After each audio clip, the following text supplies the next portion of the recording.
যদি কেউ এমন গুনাহ করে ফেলে যা ক্ষমার অযোগ্য মনে হয়, তাহলে কি সত্যি আল্লাহর দরজা তার জন্য বন্ধ হয়ে যায়?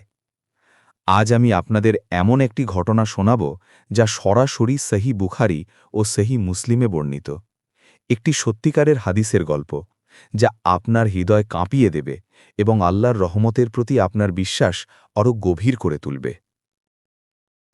বহু বছর আগের কথা, বনি ইসরায়েলের যুগে এক ব্যক্তি ছিল যার জীবন ছিল পাপে ডুবে। একের পর এক সে মানুষের রক্ত ঝরিয়েছে, নিষ্ঠুরভাবে, ঠান্ডা মাথায়। ৯৯ জন মানুষ, ৯৯টি জীবন সে তার হাতে শেষ করে দিয়েছিল। কিন্তু মানুষের মনের গভীরে একটি জায়গা থাকে যেখানে আল্লাহ ফিতরত রেখে দিয়েছেন। পাপের ভার যখন বুকে চাপা পড়ে, সেই জায়গাটি কাঁদতে থাকে। এই লোকটার ভেতরেও একদিন সেই কান্না জেগে উঠল। সে ভাবতে লাগল, আমি কি এভাবেই মরে যাব? আমার জন্য কি সত্যিই কোনো আশা নেই? সে শুনল এলাকায় একজন বিখ্যাত আবিদ আছেন। অনেক ইবাদত করেন, রাতভর নামাজ পড়েন, মানুষ তাকে খুব শ্রদ্ধা করে। লোকটি সেই আবিদের কাছে গেল, বুকে হাজারো ভয় নিয়ে, এবং জিজ্ঞেস করল, আমি ৯৯ জন মানুষকে হত্যা করেছি, আমার জন্য কি তওবার কোনো সুযোগ আছে?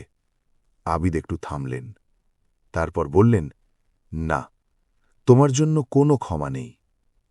বিরতি। এই কথাটা শুনে লোকটির ভেতরে কি হল?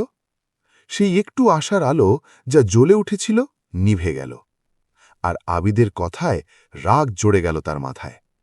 এই লোক আমাকে বলল ক্ষমা নেই, তাহলে এই লোকও আমার মতোই মূল্যহীন। সে আবিদকেও হত্যা করল, ১০০ হয়ে গেল। কিন্তু সেই আগুন নেভেনি, সেই ডাক থামেনি। সে আবার খুঁজতে লাগল। এবার সে খোঁজ পেল এক প্রকৃত আলেমের, যিনি শুধু ইবাদতকারী নন, বরং আল্লাহর দ্বীনের গভীর জ্ঞানের অধিকারী। লোকটি তার কাছে গেল এবং একই প্রশ্ন করল, আমি ১০০ জন মানুষকে হত্যা করেছি, আমার জন্য কি তওবার পথ খোলা আছে? আলেম একটু থামলেন, তারপর নরম কণ্ঠে বললেন, কে তোমাকে আল্লাহর রহমত থেকে নিরাশ করেছে? হ্যাঁ, তওবার পথ তোমার জন্যও খোলা আছে। এরপর আলেম বললেন, তুমি যে জায়গায় এখন আছো সেই জায়গাটি পাপের। তুমি এমন একটি এলাকায় চলে যাও যেখানে নেককার ভালো মানুষেরা বাস করে, তাদের সাথে থাকো, আল্লাহর ইবাদত করো, আর পুরনো জায়গায় ফিরে যেও না। সেদিন থেকেই লোকটি বেরিয়ে পড়ল, পুরনো জীবন ছেড়ে, পুরনো পাপের ভূমি ছেড়ে। প্রতিটি পদক্ষেপে সে আল্লাহর দিকে এগিয়ে যাচ্ছিল। হয়তো তার মনে ছিল ভয়, এত পাপ কি আসলেই মাপ হবে? হয়তো মনে ছিল লজ্জা, এত বছর পাপ করে এখন কোন মুখে ফিরছি? কিন্তু সে থামেনি, সে হাঁটছিল, কারণ সে জানত আল্লাহর কাছে ফেরার পথ কখনো বন্ধ হয় না।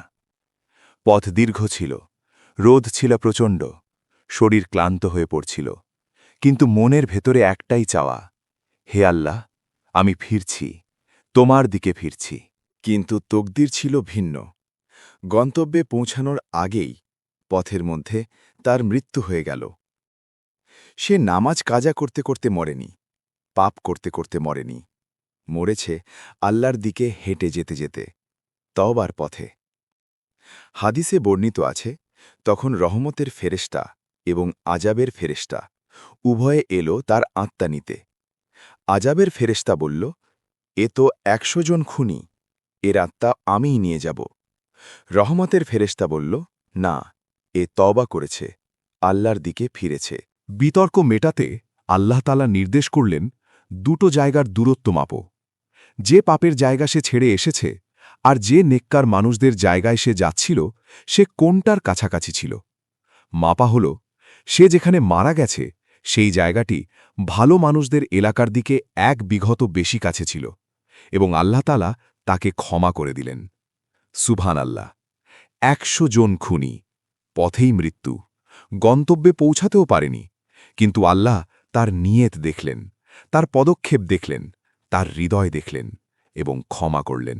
প্রিয় ভাই ও বোনেরা, আপনি যত বড় গুনাহগারই হন না কেন, আল্লাহর রহমতের দরজা কখনো বন্ধ হয় না, কখনো না। রাসূলুল্লাহ সাল্লাল্লাহু আলাইহি ওয়াসাল্লাম বলেছেন, আল্লাহ তাআলা রাতে তার হাত প্রসারিত করেন, যাতে দিনের পাপী তওবা করে এবং দিনে তার হাত প্রসারিত করেন যাতে রাতের পাপী ফিরে আসে।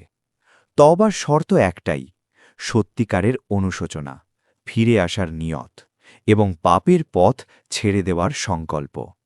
আজই ফিরুন, এই মুহূর্তেই। আল্লাহ অপেক্ষা করছেন। আমিন। ভিডিওটি ভালো লাগলে শেয়ার করুন, হয়তো এই গল্পটি কারোর জীবন বদলে দেবে।